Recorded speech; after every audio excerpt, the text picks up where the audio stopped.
मंगलम पुंडरीकाक्ष मंगलायस्तनो हरे। ओम नमो सुनंताय सहस्रमूर्तये सहस्रपादक्षुर्वराहवे शाश्वती सहस्रनामने पुरुखाय शाश्वती सहस्रकोटि धारणे नमः।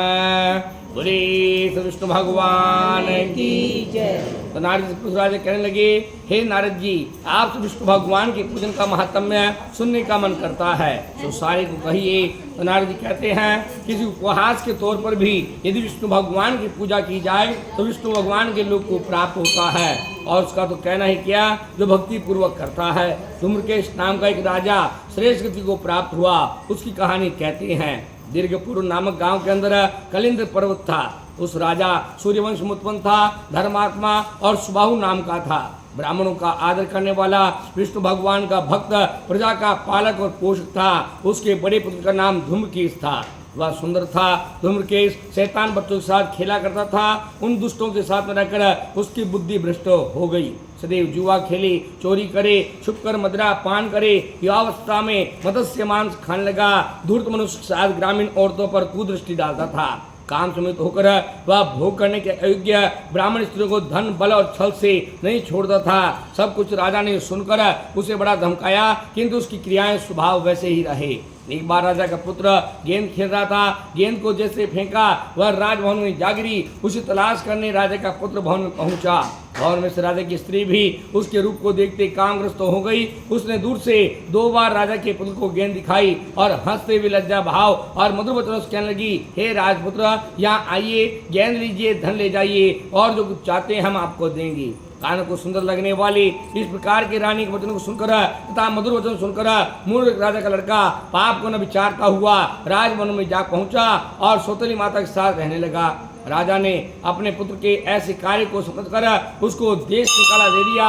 वह मारे जाने योग्य था, किंतु पुत्र होने के कारण उसका वध नहीं किया। राजा के द्वारा देश निकाला दिया हुआ धूम्रकेश नर शून्य वनों में जाकर फल फूल कंदमूल खाने लगा। राजा के भय से वह वन में बहुत दूर चला गया और वह चोरी करता, यात्रियों को लूटा करता था। देव योग से जंगल के अंदर विचारते विचारते वृंदावन आया। डर के कारण बहुत दिनों तक रहा और फिर रात्रि में चोरी करने के लिए मथुरा में पहुंचा। वहाँ एक वैश्या का बहुत सुंदर भवन देखकर सुंदर वैश्या को देखकर मोहित हो गया और उसी के साथ रहने लगा। राजपुत्र भी इस बात का पता नहीं लगा सके। वह चोरी करके धन लाता और वैश्या को देता था। वैश्या घर में ही रहता था। सत्यव्रत नाम का एक ब्राह्मण जो कि सिंध प्रदेश का रहने वाला था, सुंदर बुद्धिमान, इंद्रियों से विरक्त होकर संतान घर को छोड़कर वृंदावन में आया। श्री कृष्ण भगवान की रात दिन पूजा करता था। अकेला सत्यव्रत था। उसके पास धन नहीं था और कुछ भी नहीं था उसके साथ। कार्तिक महीने में हे राजना वह श्रद्धा पूर्वक भगवान कृष्ण की भक्ति करने लगा।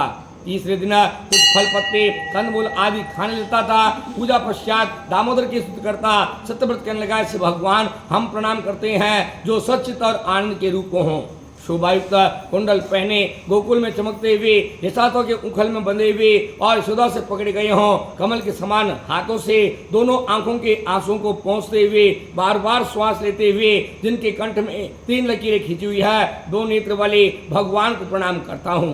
हे ईश्वर, हे देव, हमको मोक्ष पर्यंत वरदान दीजिए। सदैव मेरे मन के अंदर आपका बाल रूप विराजता रहे। और वरदान देने से क्या है, कृष्ण भगवान वर्ण सुंदर लगने वाले टेढ़े मेढ़े केश युक्त यशोदा के द्वारा बार बार आलिंगन करते हुए, जिनके ओठ बिंब फल के समान है, आपका ऐसा मुख मेरे मन में प्रकट होवे। आपको प्रणाम है हे देव, हे दामोदर, मैं अपने हट पर रहूंगा। दैदीप्यमान आपके पेट में संसार का घर रूप रस्सी को नमस्कार है। तुम्हारी प्रिय राधा को नमस्कार है। अनंत लीला आप देव, आपको प्रणाम है। नारद के सत्यव्रत ब्राह्मण का श्लोक सुनकर दामोदर भगवान ने बिजली के समान ज्योति हृदय में पाई। अब उसे अंतर ज्योति दिखलाई नहीं दी तो अशांत होकर रोने लगा, इधर उधर देखने लगा, फिर स्तुति करने लगा। अकस्मात वहां धूम्रकेश आप पधारा। उसने छुपकर तमाशे की तरह विष्णु भगवान को देखा। जो कुछ उसने आनंद पूर्वक तमाशा समान देखा, रात को वैश्या घर में जाकर हंसी मजाक कर उसको कान में सुनाया। उस प्रकार मिट्टी के विष्णु भगवान की मूर्ति बनाकर वह राजा का लड़का उपवास में पूजा करने लगा। कृष्ण भगवान का नाम लेना आरंभ कर दिया। इस प्रकार हंसते हुए पूर्वक रात्रि को वैश्य के साथ सोया। तत्पश्चात राधा के सिपाहियों से पकड़ा गया। राधा के आदमियों ने उसका अपराध जानकर उसका वध कर दिया।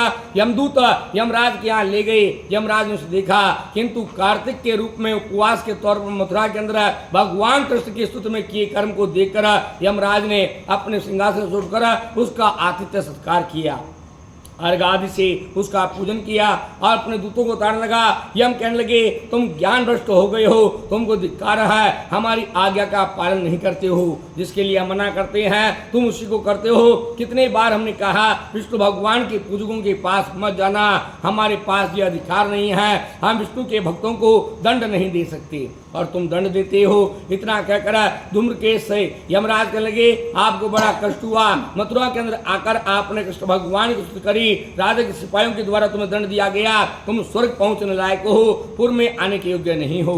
यमराज के वचन सुनकर धूम्रकेश बोला कि मैं बैकुंठ जाने की किस प्रकार योग्य हूँ, मेरा सारा जीवन पाप से मुक्त है। भगवान विष्णु आश्चर्य की बात बताई है और मैंने सुनी है, मैं पापी भला किस पुण्य के प्रभाव से श्रेष्ठ गति को प्राप्त होऊंगा।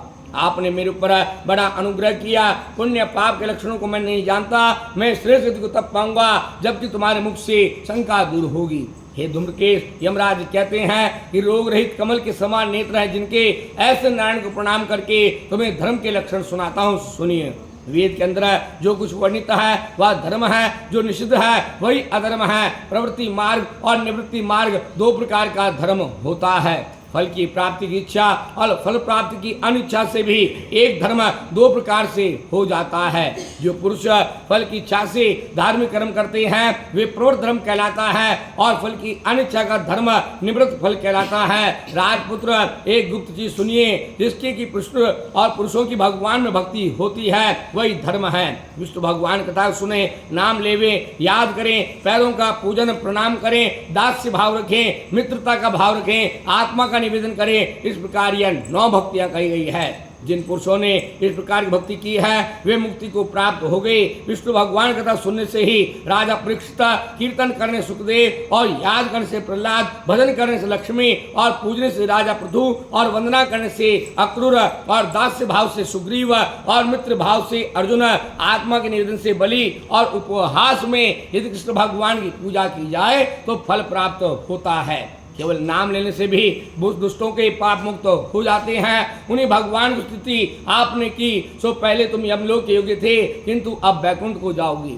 अतः राजपुत्र, कार्तिक मास में मथुरा में दामोदर भगवान की स्तुति करने से अधिक कुछ और नहीं है। शालाग्राम तीर्थ जहाँ विष्णु भगवान की मूर्ति प्रकट हुई है वह गंडकी नदी समझो तथा वहीं चक्र तीर्थ समझो। धूम्रकेश कहने लगा, लोकनाथ महाप्रभु आप सर्वज्ञानी हैं, मेरी शंका निवारण कीजिए। सब स्थानों में प्राप्त गंगा नदियों को छोड़कर गंडकी नदी कैसे प्राप्त हुई?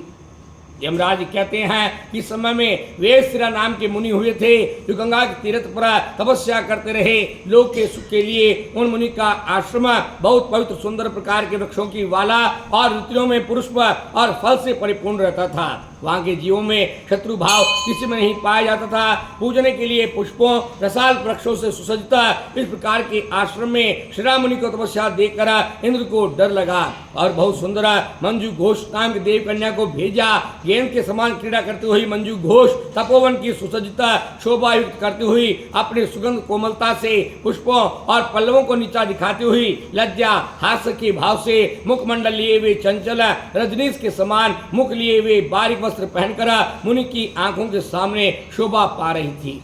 सोने के कलश के समान सूक्ष्म कटी वाली इस प्रकार की अप्सरा को मुनि ने देखकर तब के अंदर बात समझी, मोक्ष नहीं माना।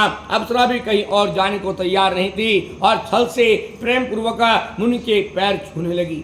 अप्सरा के छूने से मुनि के रोंगटे खड़े हो गए। तत्पश्चात मुनि को अपने वश में समझकर मुनि के गलों में अपने बाहें डालने लगी। वे श्री मुनि ने भी अपने आप को कामदेव के समझकर कोर कोपित होकर और कोप से आंखों को सुर करके मंजू घोष को भी शाप दिया। वे श्री मुनि जो महातपस्वी कहने लगे, लहर की तरह शीतल श्रृंगार शोभित तूने हमारे कंठ में भुजाएं डाली है, काम रूपी कुंड में डुबोकर संसार सागर में डुबोने का विचार किया है। हे भामिनी, तू नदी के समान हो जा। इस प्रकार का मुनि ने श्राप दिया। तब मंजू घोष को बड़ा दुख हुआ। हे ब्राह्मण, इस प्रकार दुखी होकर मुनि कहने लगी, प्रति चेष्टा करने वाली मैं दूसरे के वश में हूँ, मैं स्वभाव से नम्र, अभिशाप योग्य नहीं हूँ, मुझ पर प्रसन्न होइए।